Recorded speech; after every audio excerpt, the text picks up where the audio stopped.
Unaelewa, sijui kitu kama hicho. Kwa hiyo wewe ni kitu rahisi sana kwamba sawa, mnanipa hizo grants billions of dollars, una sign hiyo contract, wanakuja nchini kwako, wanakuja kufanya hizo research. Sasa basi wanapokuja kufanya hizo research kwa ajili ya maendeleo ya kijamii au nini, kufanya hizo research zao, wanakuja na malengo mawili. Kufanya research ili wakigundua issue iliyopo waende wakaitengeneze kuwa huko, yani kama ndoano usitoke. Ya pili, wanakuja kufanya hivyo wakitaka matakwa ya wanaokuja kufanya hiyo kazi wote wawe ni watu kutoka katika, yani wale seniors wawe ni watu kutoka katika mifumo yao. Kwa hiyo manake wanakuja kupandikiza vitu ambavyo hauwezi kujitoa milele.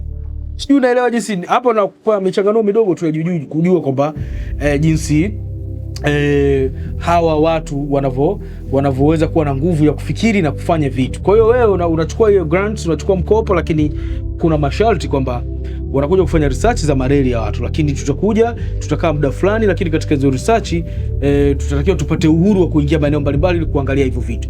Watu wakiingia kwenye nchi zako wanaangalia kuna vivutio gani, bahari, maziwa, migodi, nini, wanajua namna gani ya kukupiga huku hapo baadaye ili usitoke kwenye hivyo vitu. Kwa hiyo watawala wako very tricky, na ni system ambayo huwezi kuiona na huwezi kumjua ni nani na huwezi kubishana nao.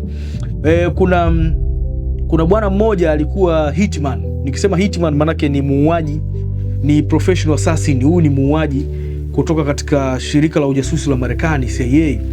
Aliwahi kutoa shuhuda akasema kwamba katika miaka yake yote alikuwa akitumika kufanya kazi ya kuwashawishi marais wa nchi mbalimbali duniani au marais kusaini mikataba kwa lazima, aidha wakibisha waingie kwenye blacklist au kwenye kitabu chekundu au cheusi cha watu wanaowindwa ili kuletewa zengwe la kufutwa. Unaelewa? Kwa hivyo anasema huwezi kushindana na hao watu. Anasema kwa mara ya kwanza alipelekwa field katika maeneo ya Latin America. Alipomaliza chuo ili kuanza kukomazwa kwenye hiyo shughuli, alipelekwa Latin America. Alipopelekwa huko akaenda kufundishwa, alipelekwa kule kama mtafiti wa mambo ya kilimo. Lakini anasema kwamba hakuwa mtu wa kilimo. Yeye alipofika kule alipewa kazi moja tu ya kuangalia madhaifu ya ile nchi. Kwa hiyo watu wanamuona kama mtaalamu wa kilimo, bwana shamba, lakini yeye alikuwa anaandika ripoti kwamba hii nchi ina udhaifu labda kwenye idara ya ulinzi, labda kwenye afya, labda kwenye hivi. Alafu baadaye wale makao makuu wanakuja kutengeneza mkakati wa kuja kuwasaidia ile nchi kwenye hiyo idara ambazo au hizo idara ambazo jamaa aliziainisha kwamba zina udhaifu.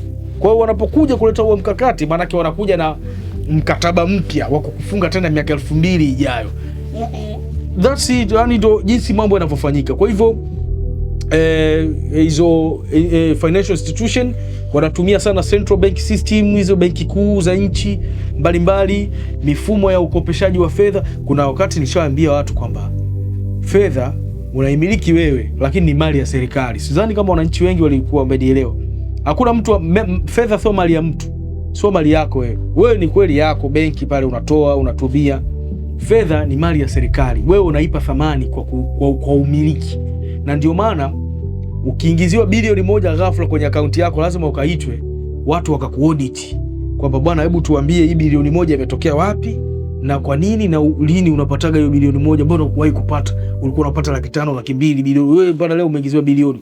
So unaona kwamba hauna uhuru na haumiliki hela, ila tu unaaminishwa kwamba ni yako. Kwa hiyo it's all about financial institution, taasisi hizo za IMF, mabenki ya dunia, mambo mengine huko, sio ya misaada. Hizo zote ni system za watawala. Kwa hiyo nimesema serikali, taasisi za kifedha, lakini hawa watu pia wanatumia sana nikisema hizi social, nikitumia hizi makampuni makubwa ya publicity duniani. Kampuni kama Google, makampuni kama hizi Google, tunaposema Google, tunapotumia makampuni kama Apple Technology, hawa ni watu wa kimkakati. Hizi teknolojia, nilikuja kuambia tena siku moja kwamba technology apps zote na technology zilizoanzishwa duniani hazikuja kama sehemu ya starehe. Wakati zinaanzishwa hizi Instagram, Facebook na vitu vingine, walikuwa wakivitumia kama sehemu ya kufanyia research za data za ujasusi, kwamba mwananchi wa kawaida anapoingia kwenye Facebook ili ajisajili atumie Facebook, alikuwa anaandika data zake. Kwa hiyo wale kule kwenye server wanafuatilia mienendo ya watu wa Afrika kupitia Facebook, kwamba labda Waafrika bilioni 50 wamejisajili kwenye Facebook. Kati ya hao milioni 42 ni watu walioonyesha kwamba wanapenda sana labda mambo ya mpira. Kwa hiyo wao wanaangalia kuanzia umri wa miaka 20 mpaka 35 ni watu ambao wanapenda mpira. Kwa hiyo sisi cha kufanya, hawa watu wa mpira tuwaletee starehe za kwa mambo, yani vitu vyovyote vya kimambo ya mpira ili tuwa distract, tuwatoe kwenye uwepo wa kujadili hoja za msingi na kujadili mustakabali wa maendeleo yao. Ushaona? Kwa hiyo mitandao ya kijamii ilikuja kama ndio maana kuna baadhi ya nchi wamebani hivi vitu. Kuna baadhi ya nchi ukienda uwezi kukuta TikTok, uwezi kukuta Instagram, unakuta mambo yao tu. Ndio maana Uchina ilipigana sana na hivi vita vya kispy vya kupitia hizi social media, social networks. Kwa hiyo sasa wana control namna binadamu au mwananchi anavyofikiria kupitia hizi social media. Ndio maana sasa hivi watu aina nyingi sana, tabaka la watu fulani wana uwezo kuwa na maono ya kuendana, kutokana kwamba wengi wapo kwenye TikTok, wengi wapo kwenye YouTube, wengi wapo kwenye Facebook. Kwa hiyo wale wanakuaminisha unachokiona kutengeneza uhalisia wa kufikiri. Yaani reality inakuja baada ya kuaminishwa sana unachokiona. Si ushanielewa? Kwa hiyo jamaa wana control dunia kwa sababu maudhui wanayokuletea kwenye hiyo mitandao wao ndo wanataka wewe uyaone na uyaamini. That's it. Kwa hiyo unavyoamini kuna namna wanakuchukua na wanakuweka sawa sawa kabisa katika mstari wao. Muona jinsi watawala wanavyofanya kazi. Kwa hiyo wanatumia sana hizi platform za kijamii, mashirika makubwa ya kijamii na nini. Muona bwana. Lakini kuna religious institution au serikali au taasisi za kidini, tuseme taasisi za kidini wanazitumia sana duniani, na ndio maana kuna siri kubwa sana kwamba kuna siku niliwahi kuuliza swali moja nikiwa naongea na watu, tukauliza kwamba mwenyekiti wa baraza la Umoja wa Mataifa ni nani? Wengi walijibu, wengine wakasema tujui nini.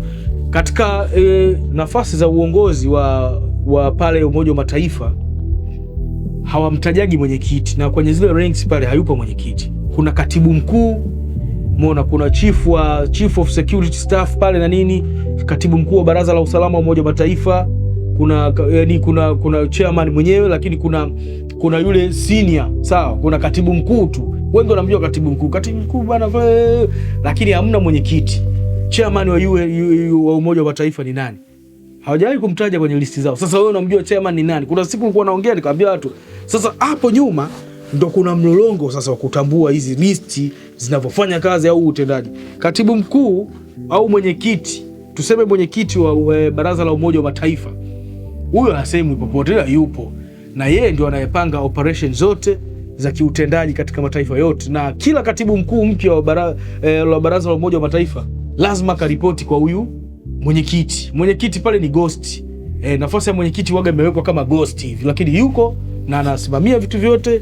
Sasa ukija ukiunganisha nafasi ya mwenyekiti wa baraza la Umoja wa Mataifa, utakuja kugundua pia anayesimamia operation zote zote za Afrika, Ulaya, Mashariki ya Kati, za hivi tunavyoviona vinaendelea ni nani na kwa maslahi gani. Ukishajua ile jibu utakuja kuna vitu vingine hatuwezi kuviweka bayana, vitabaki siri, lakini watawala ni watu wenye system very strong. Ukifuatilia kuanzishwa kwa benki kuu ya Marekani, ile Federal Bank pale, Central Bank pale Marekani, utagundua mlolongo uliokosti Marekani kwa miaka mingi. Kuanzishwa kwa benki kuu ulichukua maisha ya marais pale, kuchukua maisha ya watu kadhaa waliopinga ule mgogoro.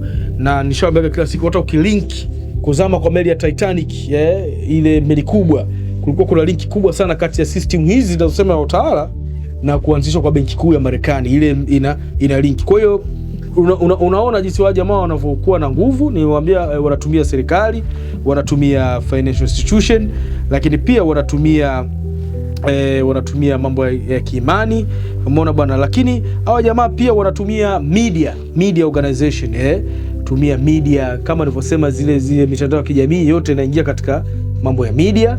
Kuna siku nilikuwa naongea nikamwambia, ukizungumzia media duniani huwezi kumwacha kumtaja watu familia Murdoch family, au ndo magwiji Wall Street Journals, the New York Times, sijui ma SBS, sijui ma SBS News, ma Fox, wana hisa kote duniani.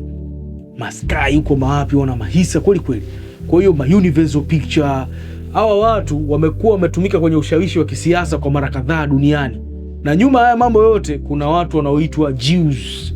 Umeona, tutakuja kuangalia kwenye sehemu nyingine kabisa kwa nini watu wa Jews au Wayahudi ni watu wenye ushawishi mkubwa sana duniani. Ni taifa dogo la watu wachache Wayahudi, lakini ni hatari kweli. Nyuma pazia wameinvest kwenye sehemu nyingi sana. Kwa hivyo media zinatumika sana kuleta propaganda. Watu wengi tunavyofikiri duniani tunaendeshwa na media. Media hizi tunaona BBC, Deutsche Welle wapi.